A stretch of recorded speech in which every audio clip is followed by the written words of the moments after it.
Hello and good morning everyone. I hope you are doing good. दोस्तों, आशा करता हूँ आप सभी लोगों की DOLLB की प्रिपरेशन बहुत अच्छी चल रही होगी। Guys, as I had promised on my channel that I would be coming up with a series on the past 10-year question papers of the DOLLB entrance, where we would be solving the questions of the past year topic wise. So this is the part first, where we would be solving the questions on the topic legal marxism. But before we start the video, if you are new to the channel and haven't subscribed, then make sure you subscribe to the channel and hit the bell icon so that you won't miss any of our future update. With this, let's start with the video. So guys, this is question number 1, which is of basically 2008 question, and it says that what is the meaning of the fera ubi jus ibi remedium. So we have to first understand what is the closest English meaning of these Latin terms. Like ये यहाँ पे remedium है, तो इसका closest English meaning क्या होता है? remedy. So remedium means remedy. and अगर आप कहीं पर भी legal marxism के अंदर just लिखा हुआ देखते हैं, so हमेशा इस बात का ध्यान रखना, it means what? It means justice, it means law, it means right. So justice, law, right. Remedium means what? Remedy. And उबी इबी का क्या मतलब होता है? जैसे हम हिंदी में बोल देते हैं ना, यहाँ वहाँ, या फिर इंग्लिश में हेयर देयर, इसी तरीके से लेटिन में क्या बोला जाता है? उबी इबी. So the meaning of this maxim is that where there is a right there is a remedy. So option number B is the correct answer. And guys, अगर हम इसके एक एग्जाम्पल की बात करते हैं, तो you can take the example from the fundamental right, from the constitution of India. You know that कि हमारे कॉन्स्टिट्यूशन के अंदर हमको फंडामेंटल राइट्स प्रोवाइडेड हैं, एंड अगर वो फंडामेंटल राइट वायलेट होते हैं तो उनकी रेमेडी भी प्रोवाइड कराई गई है. डेट इज़ बेसिकली आर्टिकल 32, जहाँ पर हम लोग सुप्रीम कोर्ट अप्रोच कर सकते हैं in the writ jurisdiction of the Supreme Court of India. So जहाँ पर कोई राइट होगा आप लोगों का, वहाँ पर एक रेमेडी होगी ही होगी. सो वही ये लीगल मैक्सिज्म बताती है कि where there is a right and there is a remedy. Question number 2, the फेरा de facto means. And guys, आप यहाँ पर देखिए, this question is basically a repeated question. तो 2 बार इस क्वेश्चन को पूछा गया है, and this is my entire motive of this very series on the past year papers, जिससे आपको ये पता चल जाए, आपको ये कॉन्फिडेंस आ जाए कि the questions repeat in the examination, and specially talking about the legal मैक्सिज्म. So questions कई बार रिपीट होते हैं, so it is your duty to not leave any of the past year question papers. Now the फेरा de facto means, and इसका क्या मतलब होता है? इसका मतलब होता है for all the practical purposes. De facto का मतलब होता है for all the practical purposes. ठीक है. And there is one more term which is that D jure. ये दोनों ही मैक्सिज्म आती हैं, de facto which means that for all the practical purposes, and D jure. D jure का क्या मतलब होता है? It means that practice which are legally recognized but it doesn't matter whether they are practically followed or not. So मैं इसको लिख देता हूँ. So de jure means the practice which are legally recognized but it is not sure whether the practice exists in reality or not. ठीक है. तो इसका क्या मतलब होता है? de jure. and de facto means for all the practical purposes. And इसका example अगर मैं आप लोगों को दूँ, तो prime minister and the president. We can say that the president is the executive head of the country India, but that is not practically followed, because why? The entire power, the entire authority to take decisions goes with the council of ministers headed by the prime minister. So de facto and de jure. ठीक है. And always remember कि कई बार मैंने देखा है student क्या करते हैं, वो कॉम्प्लिकेटेड जो बड़ी बड़ी लीगल मैक्सिज्म होती हैं उनको तो तैयार करके जाते हैं, बट जो सिंगल वर्ड्स की लीगल मैक्सिज्म होती हैं like de facto, D jure, वो उनको इग्नोर कर देते हैं. क्यों? उनको लगता है कि इस टाइप की छोटी छोटी मैक्सिज्म पेपर में कहाँ ही आएंगी. सो ऐसा मत करिए. हो सकता है कि वो ही क्वेश्चन पेपर में आपको मिल जाए. सो इट इज़ योर ड्यूटी कि छोटी सी अगर मैक्सिज्म भी है तो आप उसको भी अच्छे से प्रिपेयर करके जाएँ. ठीक है. Now question number 3. What is the closest meaning of the expression ex aequo et bono? And जहाँ पर भी आप लोग ये बोनो शब्द को देखेंगे तो इसका हमेशा मतलब होता है गुड. ठीक है. बोनो ऑलवेज मीन्स गुड. एंड एक्यो अगर आप यहाँ पे ई ऐड कर दें, so what does it mean? आप इसको ऐसे याद रखते सकते हैं. E Q means equality, it means equity. ठीक है. इक्वालिटी और equity. So you can remember it like that. So इस मैक्सिज्म का मतलब हो गया in equity and good conscience. So option number A is the correct option. And remember, जैसे मैंने पहले भी बताया था आपको कि जब भी आप लोग पास्ट या पेपर्स को करते हैं, it doesn't mean you solve them in isolation. No, जितने भी आसपास के क्वेश्चंस होते हैं आप उनको भी एक बार ही आराम से अच्छे से तैयार करके जाएं. फॉर एग्जांपल आप इसको देखिए, option number C, the thing speaks for itself. It is a legal मैक्सिज्म, the thing speak for itself. ठीक है, तो it is your job, it is your duty that you Google it out and find out what is the meaning of this particular legal maxim. ठीक है, इस तरीके से जब आप करेंगे तो आपका एक होलसम तरीके से अच्छे से सब कुछ प्रिपेयर हो जाएगा. Now coming on to question number 4. The principle that agreement must be respected in good faith is known as. Again the question is a repeated question. देखो आप लोग देखो कि इसको 2 बार ही पूछा गया 2011 में एंड 13 में. So questions repeat a lot in the examination, तो अच्छे से करके जाना. Now coming on to this, so the right answer is option number D, पैक्टा. एंड इसको करेक्ट कर सकते हैं आप लोग, इट इज़ एस. ठीक है, पैक्टा संट सर्वांडा. सो पैक्टा का क्या मतलब होता है? पैक्टा का मतलब होता है पैक्ट, एंड पैक्ट से आप समझ सकते हैं एग्रीमेंट. ठीक है, पैक्ट या फिर एग्रीमेंट. एंड सर्वांडा मतलब to be preserved. So to be preserved, this is what pacta sunt servanda, that the agreement must be respected in good faith, or I should say that the agreement must be preserved, it must be followed. For example, अगर आपने contract sign कर लिया तो आप कल को ये नहीं बोल सकते कि I don't follow it. No, if you have sign it, it has to be preserved, it has to be followed. ठीक है, so the agreement must be respected in good faith. And always remember कि वो लोग question की language को बदल सकते हैं. ठीक है, ऐसा कोई फिक्स एंड हार्डकोर रूल नहीं है कि आपको ये ही मिले, agreement must be respected in good faith. हो सकता है इसकी जगह पर वो एक अलग स्टेटमेंट दे दें, वो ऐसा लिख दें कि the agreement must be preserved या फिर the agreement must be followed. So you remember, you understand what I mean to से.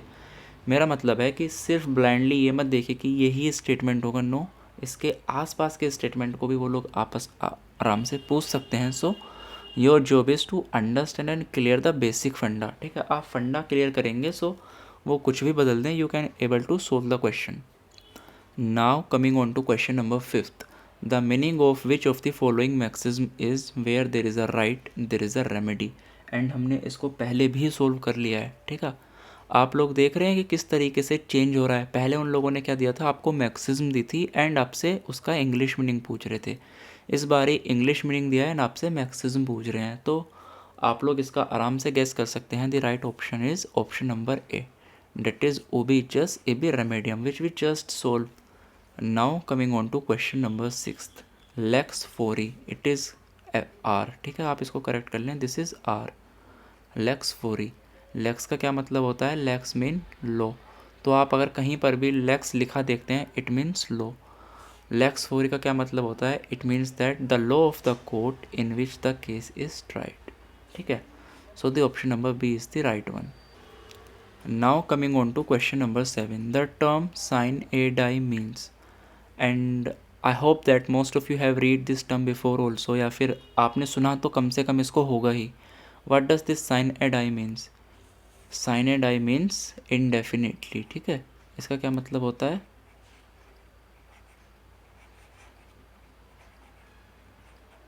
Indefinitely. So option number A is the right answer. इसका अगर मैं आपको एग्जांपल देता हूँ, तो जब आप लोगों ने पार्लियामेंट वाला चैप्टर पढ़ा होगा तो आपने देखा होगा कि द स्पीकर, ठीक है, I am just writing it out. जब आप लोग पार्लियामेंट का चैप्टर पढ़ते हैं लक्ष्मीकांत के या फिर किसी भी बुक में, तो आपने देखा होगा वहाँ पर एक लाइन लिखी हुई होती है that the speaker is having the power to adjourn the parliament. तो स्पीकर क्या कर सकता है? Speaker basically having the power to adjourn the session of the parliament, adjournment. ठीक है, अगर वो एडजर्नमेंट करता है, इट मीन्स दैट उसने बोल दिया कि I am एडजर्निंग the session for 2 days, for 3 days, यानी for a specific days. But अगर वो यहाँ पर एडजर्नमेंट साइन ए डाई कर देते हैं, it means that the session of the parliament is basically adjourn for the indefinite time period. उन्होंने ये नहीं बताया कि कितने समय के लिए. सो इट इज़ एडजर्नमेंट साइन ए डाई. सो आई होप आपको क्लियर हो गया होगा साइन ए डाई का meaning. Now this is question number 8. What is the meaning of this Latin fera odi alterum partum? And this is one of the most, I am repeating, this is one of the most important legal maxim. And जब आप administrative law पढ़ते हैं तो it is one of the most important legal maxim, ओडी ओल्ट्रम पार्टम। तो इसके आने के चांसेस बहुत ज़्यादा हैं, ठीक है। ओडी, ओडी का क्या मतलब होता है, इसको आप ऐसे याद रख सकते हैं, ओडी मीन्स ओडिबल, ठीक है, या फिर आप बोल सकते हैं हियर्ड, सुनना, ठीक है। ओडी means audio, audible, heard, and पार्टम मीन्स पार्टी, ठीक है, party of a case. So it means that no party should be left unheard. The basic meaning of this maxim is that no party should be left unheard, यानी कि आप किसी भी party को बिना सुने फैसला नहीं दे सकते। इफ़ यू आर अ जज, you first have to listen both the parties and then only you can pronounce the judgment. So the correct option is B. No one shall be condemned unheard. ठीक है, या तो ये इस तरीके से पूछ सकते हैं या फिर ये पूछ सकते हैं no party shall be left unheard, ठीक है। एंड क्वेश्चंस को पूछने के क्या तरीके होते हैं, या तो ये लोग आपको लीगल मैक्सिज्म दे देंगे ना आपसे इंग्लिश मीनिंग पूछ लेंगे, या फिर वो आपको सीधा ये दे देंगे ना आपसे मैक्सिज्म पूछ लेंगे। तो you have to be prepared from both the ways. Now coming on to question number 9. What is the term used for the principles laid down in the judgment? And the options are obiter dicta, ratio decidendi, jus cogens और interpretation. तो आप लोग यहाँ पर एक concept याद रखेंगे, जब भी हम सुप्रीम कोर्ट की या फिर किसी भी जजमेंट की बात करते हैं, किसी भी कोर्ट की जजमेंट की अगर हम बात करें तो उसके 3 पार्ट होते हैं। नंबर 1 इज़ द स्टेयर डिसाइज, ठीक है, stare decisis. Number 2 is the ratio decidendi, and number 3 is the obiter dicta. So these are basically 3 part of a judgment: stare decisis, ratio decidendi and obiter dicta. And remember, this is one of the most favorite questions of the examination. वो यहाँ से questions पूछते ही पूछते हैं, most probably पूछेंगे, तो इसको आप कहीं नोट कर लें तो ज़्यादा बेटर होगा, ठीक है। रेशियो डिसेंडेंट कौन सा पार्ट होता है, this is that part of a judgment which is known to everybody, हर किसी को पता होता है, जो कि स्टेटमेंट न्यूज़पेपर में भी छपता है। तो दिस इज़ व्हाट स्टेयर डिसाइज, ठीक है। Ratio descendant is what, ratio decidendi is the reasoning of the court. This is basically law of the land and this is not known to everybody. हर किसी को नहीं पता होता. This is specifically known to the legal fraternity. This is that part of the judgment where the court uses his reasoning to reach for a particular verdict. ठीक है, reasoning of a court.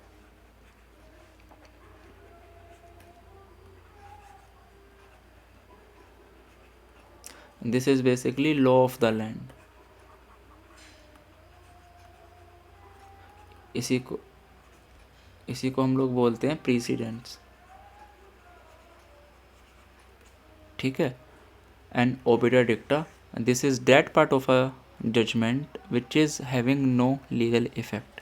It means that it can not be enforce, it is not enforceable, ठीक है। It is what, it is basically the personal opinion of a जज, जो उनके personal thoughts, personal opinions होते हैं जजेस के, उसको बोला जाता है obiter dicta. It may not be legally enforceable, ठीक है. And ratio decidendi is legally enforceable, it is the law of the land. तो आपसे ये भी पूछ सकते हैं कि ratio decidendi is legally enforceable और नॉट, तो you have to remember it. I hope आपको क्लियर हो गया होगा. इसको मैं पहले एक एग्जांपल दे देता हूँ.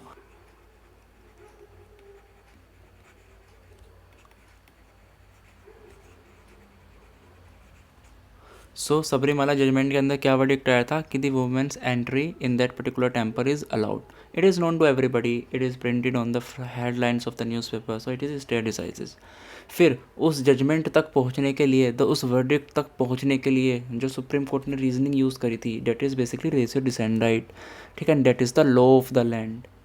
And obiter dicta is what, the personal opinion of a जज. लाइक किसी ने डिसेंट ओपिनियन दे दिया, डिसेंट जजमेंट लिख दी किसी पर्टिकुलर जज ने, लाइक इंदू मल्होत्रा मैम ने लिखी थी. सो that is what obiter dicta. It is not legally enforceable, while the ratio descendant is absolutely enforceable.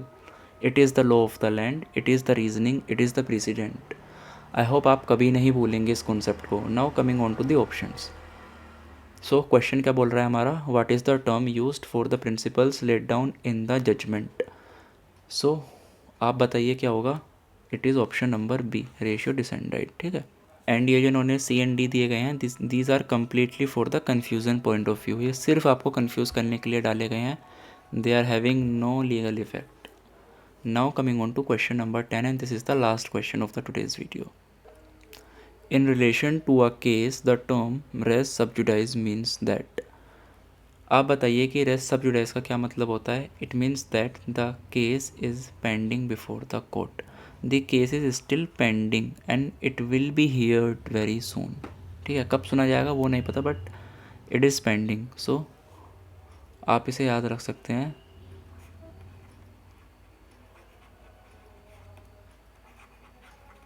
Pending case, ठीक है। The case is pending before the court, so rest सब जुडाइज। And remember, कभी गलती मत करना, मैंने पहले ही बताया था कि ये जो एक एक दो दो शब्द की जजमेंट लीगल मैक्सिज्म होती हैं, ये गलती मत कर देना कि ये इंपॉर्टेंट नहीं है या फिर ये नहीं आएंगी, ठीक है। ऐसा नहीं होता।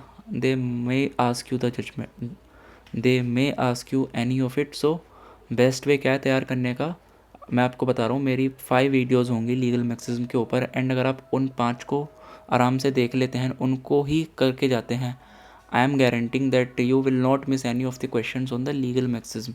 सो मैं आपको एक बारी वीडियोस की अपनी बता देता हूँ कि वीडियोस किस तरीके से आपको मिलेंगी। For those who are basically new to this channel, आप लोग सबसे पहले मेरी स्ट्रेटजी की वीडियो देखेंगे, ठीक है। आपको ये सारे ही लिंक डिस्क्रिप्शन बॉक्स में मिल जाएंगे and you have to watch them in a chronological order, ठीक है। जिस ऑर्डर में आपको बता रहा हूँ इसी ऑर्डर में आप लोग देखेंगे। फर्स्ट आप देखेंगे strategy, how to prepare legal maxims. उसके बाद मेरी 2 पार्ट्स हैं जिसमें मैंने आपको लीगल इंपॉर्टेंट लीगल मैक्सिज्म पढ़ाई हैं, तो आप उनको देखेंगे। उसके बाद आप लोग प्रीवियस ईयर करेंगे। तो this very video, present video and 5th हमारी बहुत जल्दी आने वाली है, जिसमें हम पार्ट 2 डिस्कस करेंगे प्रीवियस ईयर का। So when you combine all this 5 videos, I don't think that you are going to miss any of the questions on the legal मैक्सिज्म। The link of all the videos is going to be in the description box, just check it out. And जो लोग नए हैं, जिनको नहीं पता कि हमारा procedure क्या होता है, so before I upload the video on the YouTube, I upload the hand out of the same on my Telegram channel. तो इस वीडियो का जो आज हमने ये 10 लीगल मैक्सिज्म को सोल्व किया है, इनका आपको हैंड आउट नीचे डिस्क्रिप्शन बॉक्स में लिंक मिल जाएगा, you can check it from my Telegram channel. So guys, आज इस वीडियो में इतना ही। मिलते हैं नेक्स्ट वीडियो में, नेक्स्ट पार्ट में। जब तक के लिए tata, bye bye, thank you, see you soon, signing of.